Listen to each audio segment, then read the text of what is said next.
Contacto Vital, ¿cierto? Ese es el nombre local de nuestra casa, Contacto Vital. ¿Que pertenece a qué? Al Concilio de las Asambleas de Dios, ¿cierto? Asambleas de Dios, pues si nosotros decimos, nos llamamos Asambleas de Dios, pues imagínense, la fraternidad como tal del Concilio de las Asambleas de Dios tiene presencia en alrededor de 180 países, pues una por allá entre tantos, por eso hay nombres locales. Entonces nosotros somos Contacto Vital de las Asambleas de Dios de Colombia, ¿cierto? Porque pues hay presencia fuera también de nuestro país. Y esta fraternidad como tal, el Concilio de las Asambleas de Dios, persigue una misión, y es la misión precisamente que tiene la Iglesia de Cristo. ¿Cuál es nuestra misión?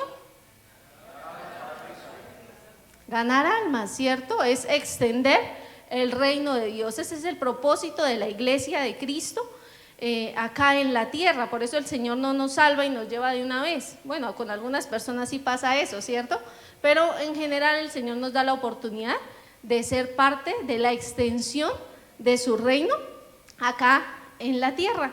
Y en las pantallas ustedes están viendo una imagen que dice MM33, su mandato, nuestra misión. Y bueno, ¿qué es eso de MM33? Bueno, MM33 es una iniciativa global de precisamente el Concilio de las Asambleas de Dios, que busca para el año 2033, por eso el 33, ya les voy a explicar, tener una plantación de iglesias a nivel mundial de 1 millón de iglesias. Esa es la visión que se tiene para el año 2033, ¿cierto? Y busca alcanzar 100 millones de creyentes, ¿sí? Bueno, Bogotá, ¿cuántos habitantes tiene? ¿Quién sabe? 7 millones, casi llegando a 8 millones. Bueno, la misión es alcanzar 100 millones. O sea, imagínate Bogotá cuántas veces, ¿sí? Hagamos la cuenta, más de 10 veces, ¿cierto? Esa es la misión que tenemos como parte de las Asambleas de Dios. ¿Quiénes son parte de las Asambleas de Dios? Bueno, esa tarea entonces nos incluye a nosotros, ¿cierto? M&M pues tiene dos connotaciones. Uno pues es la palabra también de mandato y misión, ambas letras empiezan por M, pero también tiene la connotación de que es la representación en romano del año 2000. En el año 2033 pues se cumple precisamente el segundo milenio después de la ascensión del Señor Jesús. Y como todos sabemos, como iglesia estamos esperando su regreso, ¿cierto? Estamos esperando su venida. Entonces eso es lo que quiere decir MM33. Te pido que me acompañes a Mateo 28, versículo 19. Yo creo que muchos no lo sabemos de memoria, pero por si no, pues ahí está en la pantalla. Dice la palabra que: por lo tanto, vayan y hagan discípulos de todas las naciones, bautizándolos en el nombre del Padre y del Hijo y del Espíritu Santo. Entonces ya les conté la misión que se tiene a nivel global. Para Colombia específicamente la meta es llegar a 4.500 iglesias. Actualmente hay aproximadamente 1.200 iglesias de las Asambleas de Dios en nuestro país. La meta es llegar a 4.500. Esto quiere decir, ya acercándolo un poco más a nuestra casa como tal, que cada iglesia debe plantar por lo menos 3 iglesias más. ¿Amén? ¿Cuántos están? No se asusten, ¿cuántos están listos para la tarea? Bueno, nosotros hemos pensado en nombres y pues obviamente será el Señor el que nos vaya guiando, pero sabemos que por ejemplo acá cercano en Confines no existe iglesia de las Asambleas de Dios, en Palmas del Socorro tampoco, en Simacota tampoco. Ya hay lugares en donde el Señor pues nos ha puesto a mirar y a visionar dónde pueden haber nuevas iglesias, nuevas casas como estas, obviamente sin descuidar la tarea que tenemos acá en el Socorro, ¿cierto? Entonces tú y yo pues somos parte de esa misión. Entonces, ¿qué quiere decir M&M 33? Su mandato, nuestra misión. ¿Cuál es su mandato? Ir y hacer discípulos, ¿cierto? Nuestra misión es ir y hacer discípulos. Y te pido que me acompañes a Hechos. Los que trajeron su Biblia, vamos a estar hoy en Hechos. Ahí de manera resumida vamos a recorrer los primeros capítulos de Hechos. ¿Listo? ¿Estamos ahí? Hechos capítulo 1, versículos del 1 al 5 dice: Teófilo, en mi primer libro te relaté todo lo que Jesús comenzó a hacer y a enseñar. ¿A qué libro se está refiriendo ahí? A Lucas, ¿cierto? Al Evangelio de Lucas. Dice: hasta el día que fue llevado al cielo, después de haberle dado a sus apóstoles escogidos instrucciones adicionales por medio del Espíritu Santo. Durante los 40 días después de que sufrió y murió, Cristo se apareció varias veces a los apóstoles y les demostró con muchas pruebas convincentes que Él realmente estaba vivo y les habló del reino de Dios, ¿cierto? Entonces dice, efectivamente el Señor fue a la cruz, murió, resucitó y durante los siguientes 40 días se estuvo presentando a sus discípulos demostrándoles que era real su resurrección. ¿Amén? Dice, una vez, entre esos días, dice, una vez mientras comía con ellos, les ordenó, no se vayan de Jerusalén, ¿hasta qué? Hasta que el Padre les envíe el regalo que les prometió, tal como les dije antes. Juan bautizaba con agua, pero en unos cuantos días ustedes serán bautizados con el Espíritu Santo, ¿cierto? Y vemos que esto se hace realidad. Hechos capítulo 2 dice la palabra: el día de Pentecostés todos los creyentes estaban reunidos. Bueno, este era un festival muy importante que se hacía 10 días después de la Pascua. Recordemos que el Señor Jesús fue crucificado para la Pascua, ¿sí? Durante 40 días el Señor se estuvo presentando a ellos, es decir, si fue el día de Pentecostés, que fueron 50 días, es decir, 10 días después de que el Señor ascendió al cielo, sucede este momento. Entonces, 10 días después de que el Señor va ya definitivamente al cielo, dice, el día de Pentecostés, todos los creyentes estaban reunidos en un mismo lugar. De repente se oyó un ruido desde el cielo, parecido al estruendo de un viento fuerte e impetuoso, que llenó la casa donde estaban sentados. Luego, algo parecido a unas llamas o lenguas de fuego aparecieron y se posaron sobre cada uno de ellos. Y todos los presentes fueron llenos del Espíritu Santo y comenzaron a hablar en otros idiomas, conforme el Espíritu Santo les daba esa capacidad. En esa ocasión habían judíos devotos de todas las naciones que vivían en Jerusalén. Cuando oyeron el fuerte ruido, todos llegaron corriendo y quedaron desconcertados al escuchar sus propios idiomas hablados por los creyentes. Estaban totalmente asombrados. ¿Cómo puede ser?, exclamaban. Todas estas personas son de Galilea y aún así las oímos hablar en nuestra lengua materna. Ellos estaban asombrados porque escuchaban a unas personas, bueno, los de Galilea, pues digamos que para que entremos un poco en contexto, eran como allá los del estrato más bajo, como años anteriores se decía, bueno, de cualquier barrio. Bueno, creo que en todas las ciudades, por ejemplo en Bogotá, pues existía lo que era el cartucho, ¿no? Entonces, o bueno, eran allá muy del sur, o sí, bueno, más o menos esa connotación tenía, y por eso ellos decían, pues no es normal que esta gente venga a ser acá toda políglota, ¿no? O sea, no tiene como los estudios, las capacidades para eso, y por eso estaba el asombro, y ellos empezaban a escuchar y decían, bueno, ¿cómo es posible que esta gente hable de las maravillas de Dios en nuestro idioma materno, en nuestra lengua materna? Bueno, unos se asombraban por ello, otros decían, eso están es borrachos, ¿cierto? Eso los cogió, fue una borrachera acá del festival, eso mejor dicho, andan es, pero en la mala, ¿no? Y Pedro ve esta situación y le dice, no, no, Señor, no se equivoquen. Nosotros no estamos borrachos. Lo que pasa es que frente a ustedes está pasando algo que ya había profetizado Joel muchos años atrás. Y es que en este momento ante ustedes está cumpliendo esa palabra en donde el Señor promete derramar de su espíritu sobre toda carne, ¿sí?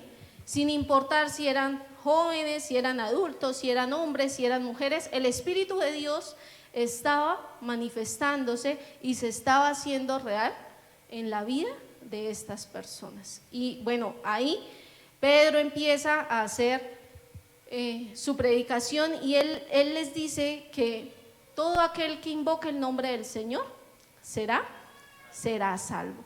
Y el versículo 37 dice, bueno, él continúa, hay una predicación ahí más adelante, dice en el versículo 37, las palabras de Pedro traspasaron el corazón de ellos, quienes les dijeron a él y a los demás apóstoles, hermanos, ¿qué debemos hacer? Pedro contestó, cada uno de ustedes debe arrepentirse de sus pecados y volver a Dios y ser bautizados en el nombre de Jesucristo para el perdón de sus pecados. Entonces recibirán el regalo del Espíritu Santo. Esta promesa es para ustedes, para sus hijos y para los que están lejos, es decir, para todos los que han sido llamados por el Señor nuestro Dios. ¿Esa promesa es para quién? Para todos ustedes, ¿sí? Para todos ustedes, para nosotros es esa promesa, pero no solo para nosotros, para nuestros hijos, ¿cierto? Para los que están lejos de nosotros también es esa promesa. El Espíritu Santo anhela seguirse derramando sobre toda carne. Este es el tiempo en donde el Espíritu Santo quiere precisamente llenar vasijas sobre toda persona. Amén. Entonces estamos en un tiempo maravilloso. Nosotros sabemos que en el Antiguo Testamento pues el Espíritu Santo solamente venía sobre 3 personas, ¿cierto? Básicamente las que él escogía y llamaba prácticamente para ser sus gobernantes. Pero hoy todos nosotros, todos los que nos arrepintamos, volvamos al Señor, hagamos esa decisión de fe que se confirma en el bautizo, el Señor anhela que seamos llenos del Espíritu Santo, y no solo nosotros, sino sus hijos. Y dice la palabra, ahí luego enseguida dice que ese día después de esa predicación, ¿cuántos recuerdan cuántas personas se convirtieron al Señor?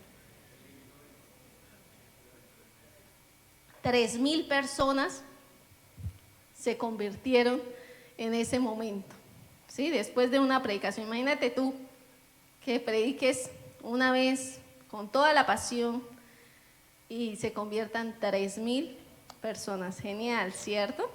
El versículo 42 nos enseña y nos muestra, recordemos, bueno, ahí lo que llevamos, te pido que no lo pierdas, y dice la palabra del Señor. Esto pues fue un momento muy importante, pero vamos a ver qué continúa pasando con la iglesia. Dice, todos los creyentes se dedicaban a las enseñanzas de los apóstoles, a la comunión fraternal, a participar juntos en las comidas, entre ellas la cena del Señor y a la oración. Un profundo temor reverente vino sobre todos ellos y los apóstoles realizaban muchas señales milagrosas y maravillas. Todos los creyentes se reunían en un mismo lugar y compartían todo lo que tenían. Vendían sus propiedades y posesiones y compartían el dinero con aquellos en necesidad. Adoraban juntos en el templo, ¿cuándo? Cada día. Se reunían en casas para la cena del Señor y compartían sus comidas con gran gozo y generosidad. Todo el tiempo alabando a Dios y disfrutando de la buena voluntad de toda la gente. Y cada día el Señor agregaba a esa comunidad cristiana los que iban siendo salvos. Bueno, todo esto está sucediendo en Jerusalén. Vemos que efectivamente el Espíritu Santo viene sobre ellos. Ellos empiezan a compartir de la palabra del Señor. Personas empiezan a anexarse, y vemos que dice la palabra que ellos siguieron en esta práctica. Dice la palabra que ellos se seguían reuniendo. ¿Cuándo se reunían? Todos los días, ¿cierto? Todos los días se reunían para adorar al Señor, para compartir el alimento, ¿cierto? Comían entre todos, eso, mercado para todos, ¿cierto? Yo vendí allí este lote, hagamos el mercado para todo, para toda la iglesia acá, y bueno, me imagino que unos cocinaban, otros, bueno, ¿sí? Se repartían ahí las tareas, y vemos que todo esto pasaba en la iglesia, y uno dice, tan bonito, ¿cierto? ¿Sí les pasa? Que uno lee eso y uno dice, tan chévere, ¿no? Es como esa experiencia de cuando uno está en el encuentro, uno no se quiere venir de ese encuentro, uno quisiera pagar el arriendo allá de esa finca, ¿cierto? Y seguir allá. ¿Sí les pasó o no? Que uno dice, uy, no, si uno vivía acá así, pues yo no corro el riesgo de volver a pecar, por ejemplo. Todos estamos acá en comunión, adorando al Señor, viviendo lo que Él quiere, lo adoramos juntos, ¿sí? Y la iglesia estaba disfrutando de ese momento, que pues a primera vista uno dice, uy, qué maravilla, bonita, ¿no? Pero si devolvemos un poco, en Hechos 1:4 dice la palabra que una vez mientras comía con ellos, el Señor les ordenó. ¿Cuál fue la ordenanza? No se vayan de Jerusalén hasta que el Padre les envíe el regalo que les prometió, tal como dije antes. ¿Cuál era el mandato?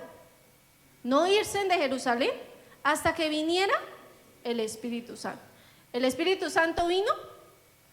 Sí, ¿cierto? Ya había venido, ya lo leímos, ya lo vimos. Pero ellos después de eso no salieron, sino que se quedaron ahí. Y dice el versículo 8 de Hechos 1, dice, pero recibirán poder cuando el Espíritu Santo descienda sobre ustedes. ¿Qué quería el Señor para que ellos, después de que recibieran el Espíritu Santo? Dice, descienda sobre ustedes y serán mis testigos y hablarán a la gente acerca de mí. ¿En dónde? En todas partes, en Jerusalén. Bueno, eso lo estaban haciendo, ¿cierto? Por toda Judea, en Samaria y hasta los lugares más lejanos de la tierra. ¿Pero qué hizo la iglesia? Se quedó en Jerusalén. ¿Sí? ¿Estaba haciendo cosas malas? No, ¿cierto? No estaban haciendo cosas malas. ¿Pero estaban cumpliendo lo que el Señor les había mandado? No, ¿cierto? El Señor les dijo, sí, efectivamente ustedes deben predicar en Jerusalén, pero no quiero que se queden en Jerusalén, sino que vayan a todas partes, ¿cierto? Que vayan a Judea, ¿a dónde más? A Samaria y hasta lo último de la tierra. Entonces nosotros vemos que efectivamente los días empezaron a pasar, ellos seguían juntos como iglesia y pues vivían chévere, ¿no? Esa experiencia, o sea, imagínate tú seguir en el encuentro de manera ilimitada. Qué maravilla, ¿cierto?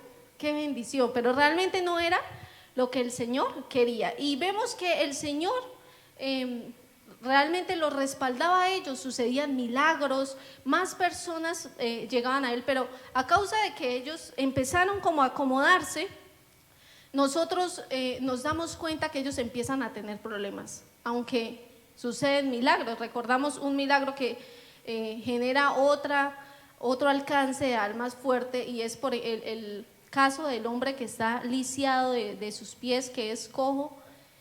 Llevo más de 40 años con este problema, y cuando llegan ellos, él les pide, él se hacía a la puerta del templo y él les pide dinero, pero ellos le dicen, bueno, que no tiene, y lo que a cambio hacen es sanar, ¿cierto?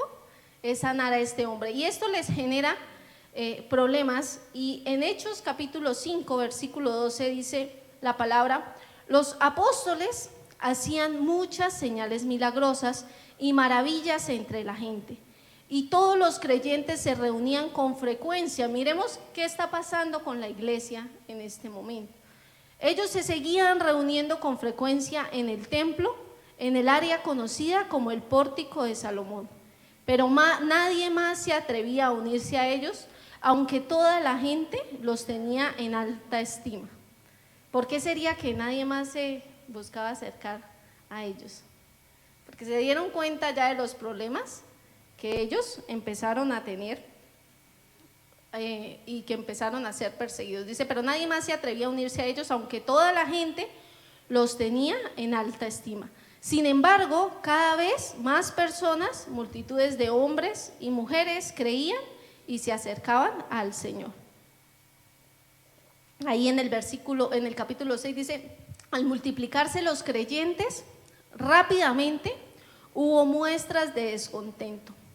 Los creyentes que hablaban griego se quejaban de los que hablaban hebreo, diciendo que sus viudas eran discriminadas en la distribución diaria de los alimentos. Entonces estamos viendo acá que en la iglesia ya no solamente tienen el problema de la persecución que es de afuera, sino que se empiezan a generar problemas desde adentro.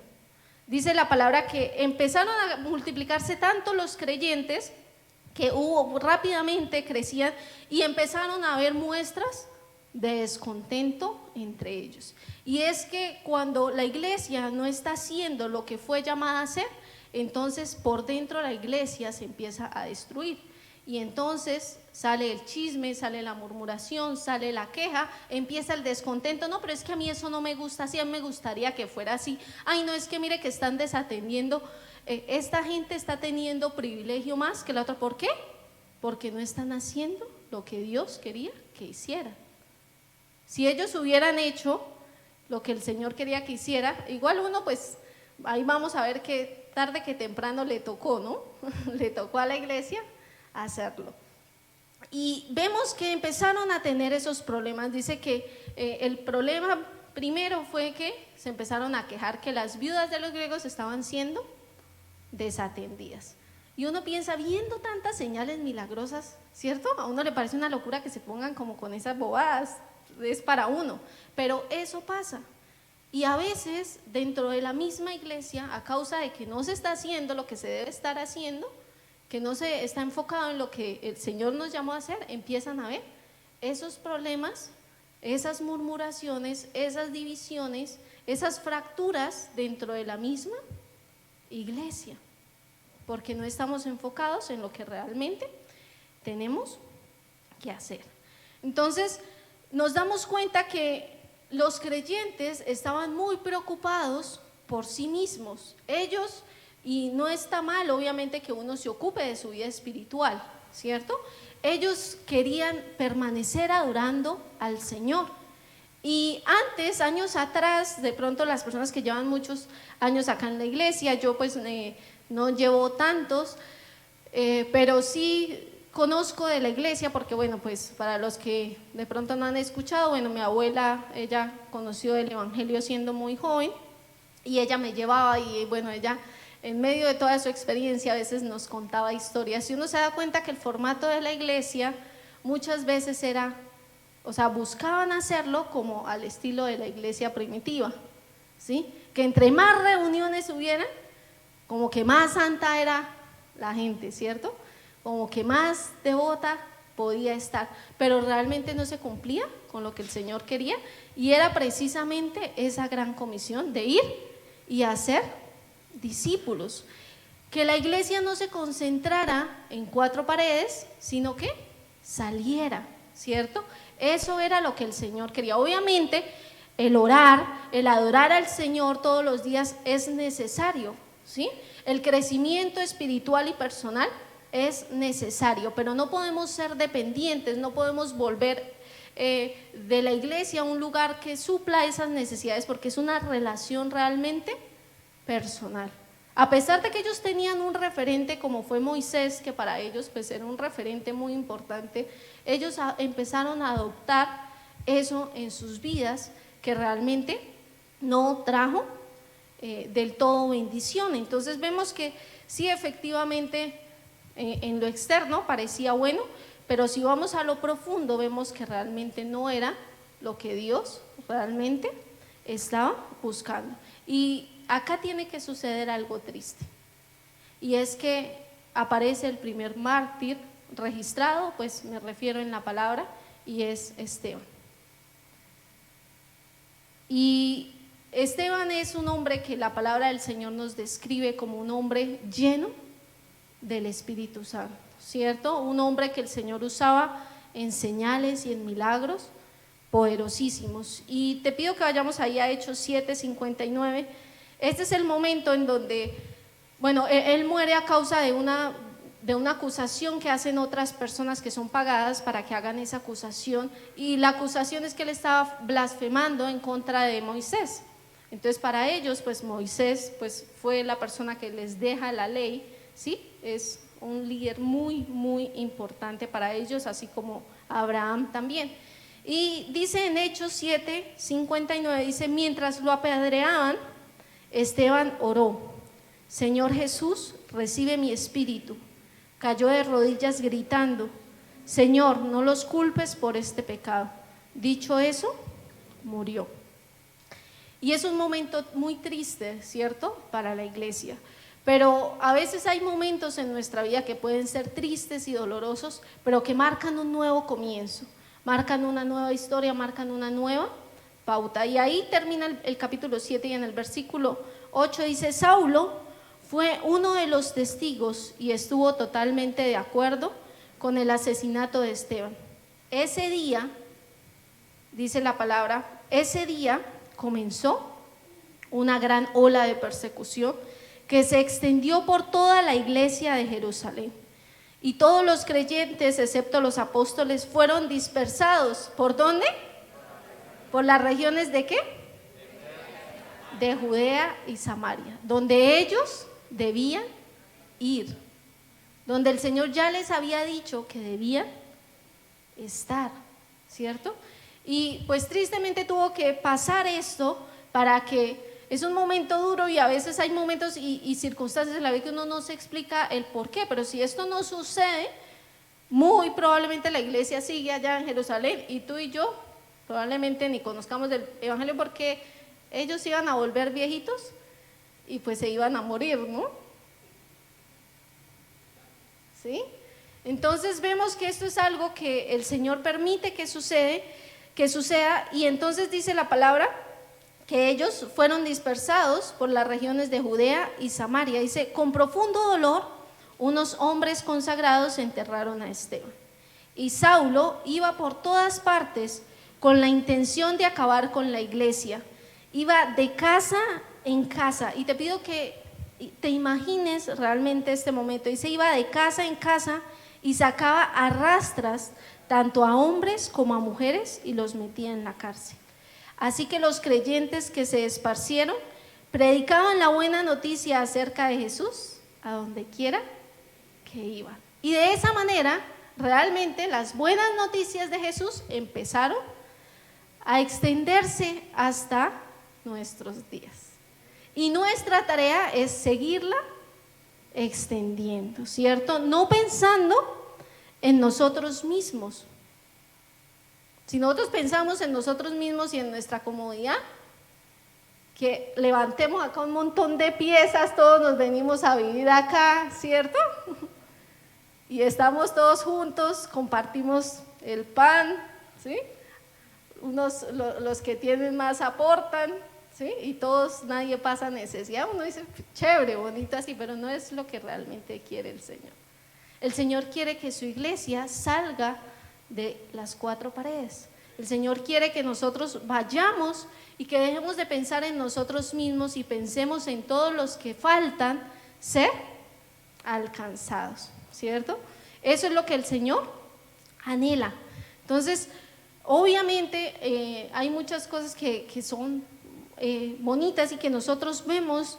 Obviamente en este momento nosotros sabemos que la persecución para la iglesia dura así fuertemente como acá. Bueno, ustedes saben, los mataban, los asesinaban.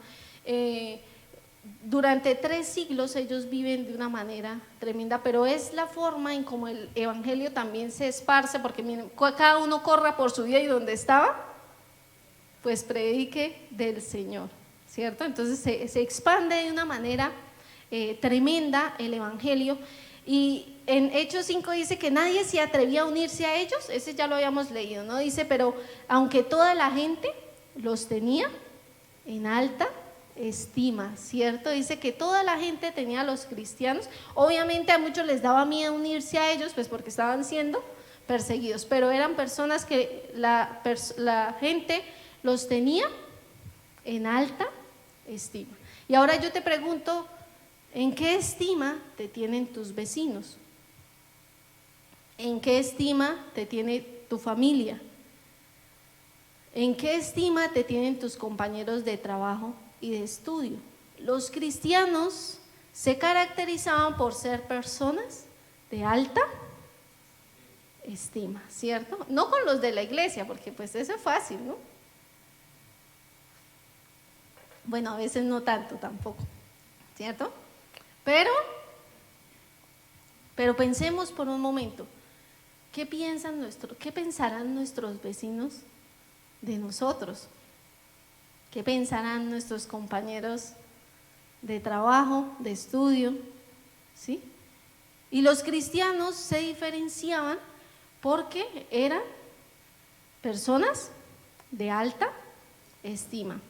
Y dice que a pesar de que la gente públicamente le costaba unirse a ellos, de todas formas la iglesia seguía creciendo. Dice el versículo 14, sin embargo, cada vez más personas, multitudes de hombres y mujeres creían y se acercaban al Señor. Entonces, eso es muy importante, nuestro testimonio, porque en la medida en que nosotros somos testimonio real, vivo del Señor, pues más personas también van a llegar a conocer. Cuando nosotros predicamos, pues va a tener realmente la fuerza y el poder, esa palabra y esa predicación. Los cristianos en este momento eran personas como en contra de la cultura y las costumbres de la sociedad en el momento, ¿sí? Por ejemplo, nosotros vemos que los cristianos hablaban de una identidad. Generalmente una persona que nacía en X lugar, bien fuera tribu, nación, lo que fuera, cuando nacía ahí, pues sencillamente adoraba a los dioses que había en su cultura. O sea, digamos que la religión no era algo que la persona escogiera, sino que digamos que ya estaba predestinada por el lugar donde usted nació, ¿sí? En este momento ellos les dicen, no, ustedes tienen la oportunidad de creer, ¿sí? Y bueno, sabemos que en medio de las culturas habían muchos dioses que se levantaban y obviamente, ¿por qué la persecución? Porque ellos pues básicamente representaban como una amenaza al orden social, ¿sí? Los cristianos se negaban a adorar al emperador, que era una figura de divinidad, ¿sí? Ellos solamente daban su adoración al Señor, ellos no negociaban sus principios. Entonces obviamente ellos representaban una amenaza y por eso los perseguían, pero para otra gente pues el cristianismo también era algo atractivo porque veían, era visible para ellos lo que era el camino realmente del Señor. Entonces vemos que efectivamente les daba una identidad. La iglesia también hacía cosas que iban en contra de la cultura. Por ejemplo, bueno, en ese tiempo el aborto no se practicaba, no era una práctica, digamos que convencional, precisamente por los peligros que representa. Antiguamente pues la gente no lo practicaba. Cuando una persona no quería tener o sea, habían niños no deseados, lo que hacían era ponerlos en basureros. Y muchas veces llegaban a esos basureros personas para tomar esos niños y esclavizarlos o prostituirlos. Pero los cristianos iban y tomaban esos niños y se hacían cargo de esos niños. Lo normal en medio de la sociedad también era que si habían pobres en medio de una familia, esa familia se hiciera responsable de esos pobres, pero los cristianos los ayudaban también a las personas que estaban en necesidad, a los extranjeros. Esto eran cosas que hoy en día de pronto para nosotros es normal, pero en ese momento era algo completamente inusual, que iba en contra de las costumbres actuales de ese momento. Y por eso el Señor nos dice que no nos amoldemos, ¿cierto?, a este siglo. Algo que también pasaba era que para ya los cristianos, nosotros sabemos cómo estaba tan marcado, pues el hecho de ser hombre o mujer, de ser libre o de ser esclavo. El cristianismo viene a romper con estas barreras también, ¿sí? Y en Gálatas capítulo 3 versículo 26 dice la palabra del Señor: pues todos ustedes son hijos de Dios por la fe en Cristo Jesús, y todos los que fueron unidos a Cristo en el bautismo se han puesto a Cristo como si se pusieran ropa nueva. Ya no hay judío ni gentil, esclavo ni libre, hombre ni mujer, porque todos ustedes son uno en Cristo. Entonces dice, ya no hay judío ni gentil, ¿sí? Ustedes saben, para un judío un gentil era, guacala, ¿no? El cristianismo viene a romper esto. Dice, ya no hay esclavo ni libre, ya no hay diferencia entre hombres y mujeres, ya no es uno más importante que el otro. Entonces imagínense la locura que trae esto para una sociedad pues como la de ese momento. Si hoy en día causa todavía, ¿cierto?, conmoción, entonces para los cristianos no habían personas más importantes que otras. No se trataba con favoritismo a unos o a otros. Y de esa manera nosotros también debemos actuar. Los cristianos se destacaban por el perdón y la reconciliación en medio de una sociedad que estaba acostumbrada a ojo por ojo, diente por diente. Ellos no respondían al mal que le causaban. Eso era algo que también rompía con todos los esquemas de esa sociedad. ¿Cómo actuamos nosotros cuando alguien nos hace mal? Y bueno, si nosotros vemos, realmente ellos hacían muchas cosas que iban en contra de la normalidad para esa época. Ellos se arraigaban en los principios del Señor y en su amor, y eso era lo que querían expandir. En Romanos 12 versículo 1 dice la palabra: por lo tanto, amados hermanos, les ruego que entreguen su cuerpo a Dios por todo lo que Él ha hecho a favor de ustedes, que sea un sacrificio vivo y santo, la clase de sacrificio que a Él le agrada. Esa es la verdadera forma de adorarlo.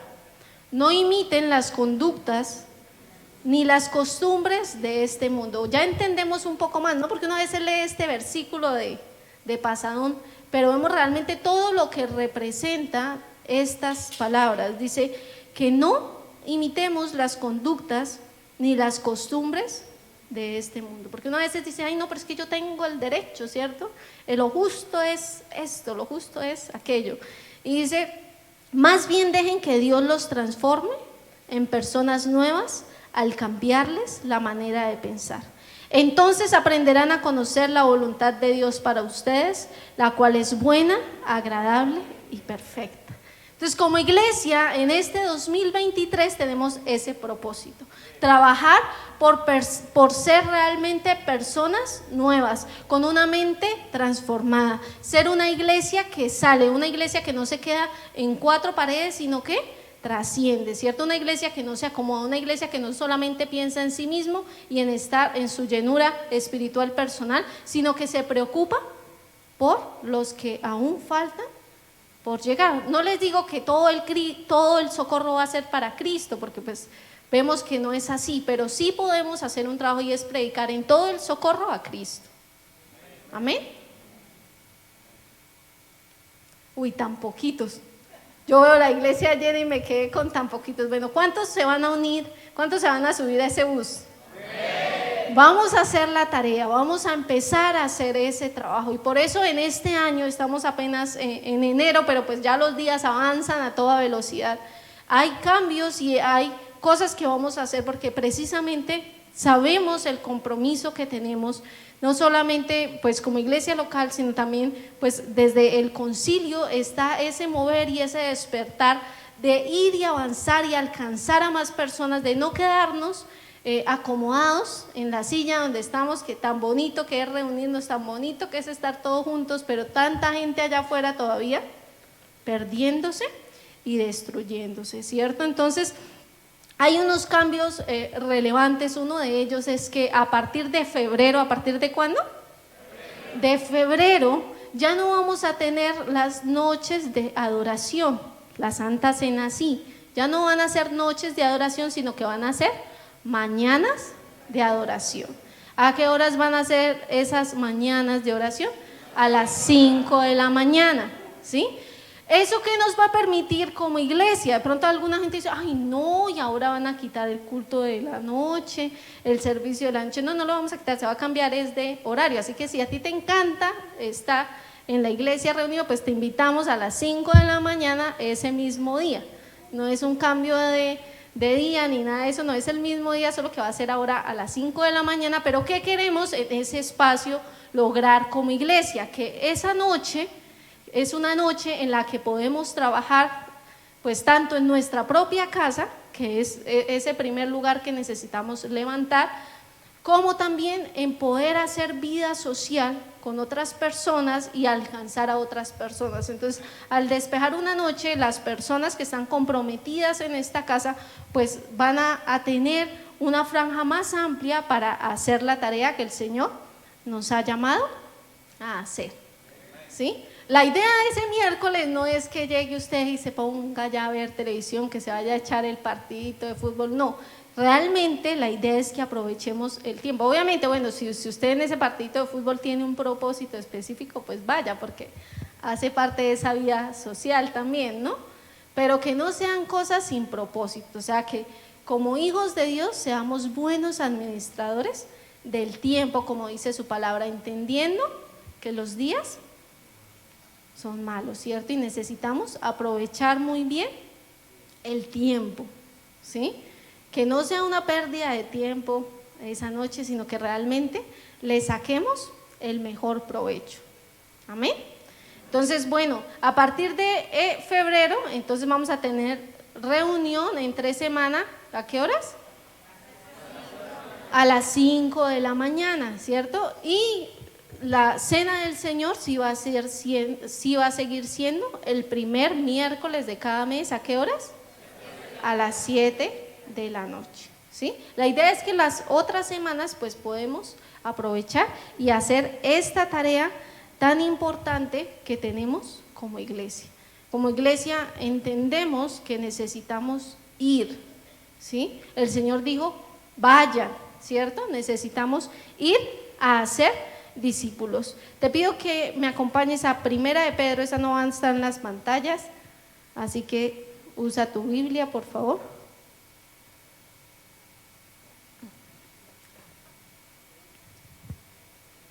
Primera de Pedro, capítulo 4, versículo 7 dice, el fin del mundo se acerca. ¿Cuántos están conscientes de eso? Amén, ¿cierto? El fin del mundo se acerca. Por consiguiente, sean serios y disciplinados en sus oraciones. Lo más importante de todo es que sigan demostrando profundo amor unos por otros, porque el amor cubre gran cantidad de pecados. Dios, de su gran variedad de dones espirituales, les ha dado un don a cada uno de ustedes. Úsenlo bien para servirse los unos a los otros. Me salté el 9, es el versículo 10. Dice, Dios de su gran variedad de dones espirituales les ha dado un don. ¿A quién? ¿A alguno de ustedes? A cada uno de ustedes. Úsenlos. Usémoslos, ¿cierto? Usémoslos bien para servirnos los unos a los otros, para seguir extendiendo el reino de Dios acá en la tierra.